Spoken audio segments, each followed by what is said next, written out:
પ્રધાનમંત્રી નરેન્દ્ર મોદીએ લોકસભામાં વંદે માતરમના 150 વર્ષ પૂર્ણ થતાં ઐતિહાસિક ચર્ચાની કરાવી શરૂઆત. કહ્યું, વંદે માતરમનું સ્મરણ કરવું એ આપણું સૌભાગ્ય. વંદે માતરમના 100 વર્ષ પૂર્ણ થયા ત્યારે દેશ આપતકાળની બેડીઓમાં હતો જકડાયેલ. વિપક્ષના નેતાઓએ પણ ચર્ચામાં લીધો ભાગ.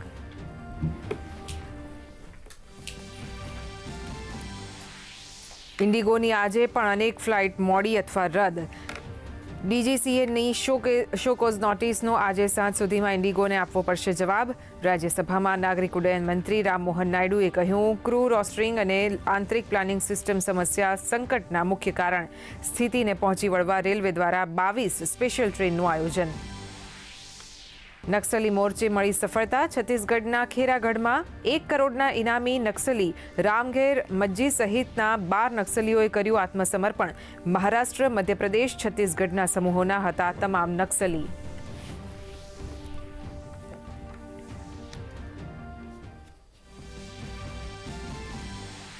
ગુજરાત હોમગાર્ડ્સના જવાનોની નિવૃત્ત વય મર્યાદામાં 3 વર્ષનો વધારો. રાજ્ય સરકારે મુંબઈ હોમગાર્ડ્સ રૂલ્સ 1953ના નિયમ 9માં સુધારો કરતા વય મર્યાદા 55થી વધારી 58 વર્ષ કરાઈ. નાયબ મુખ્યમંત્રીએ કહ્યું, આ નિર્ણયથી હોમગાર્ડ જવાનોમાં રાષ્ટ્ર સેવા કરવા માટેનો વધશે જુસ્સો.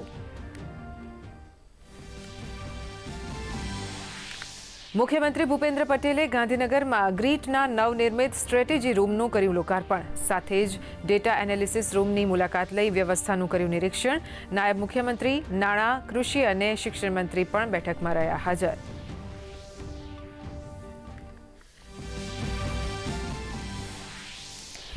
નાયબ મુખ્યમંત્રી હર્ષ સંઘવીએ ઓપરેશન મ્યુલ હન્ટ અંગે યોજી સમીક્ષા બેઠક.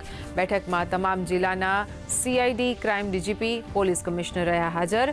નાયબ મુખ્યમંત્રીએ સાયબર ક્રાઇમના કેસો અને તેની કામગીરીની સમીક્ષા કરી ત્વરિત પગલાં લેવા પર કર્યા નિર્દેશ.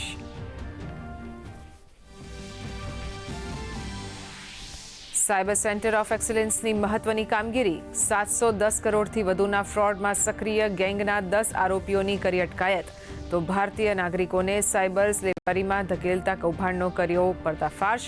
મુખ્ય સૂત્રધાર અમન સહિત રોહિત રાજનાથગીરીની કરાઈ ધરપકડ.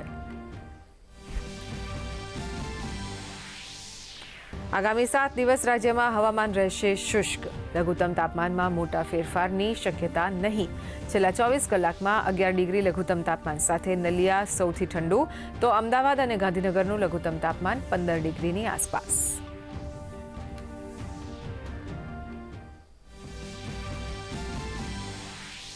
ભારે વેચવાલીને કારણે સપ્તાહના પ્રથમ દિવસે શેર બજારમાં કડાકો. બીએસઈનો સેન્સેક્સ 673 પોઈન્ટ તૂટી 85,000 નજીક. તો નિફ્ટી 25,900 નજીક બંધ. મિડ કેપ, સ્મોલ કેપના શેરમાં 2% ધોવાણ. સોના ચાંદીના ભાવમાં સામાન્ય વધઘટ.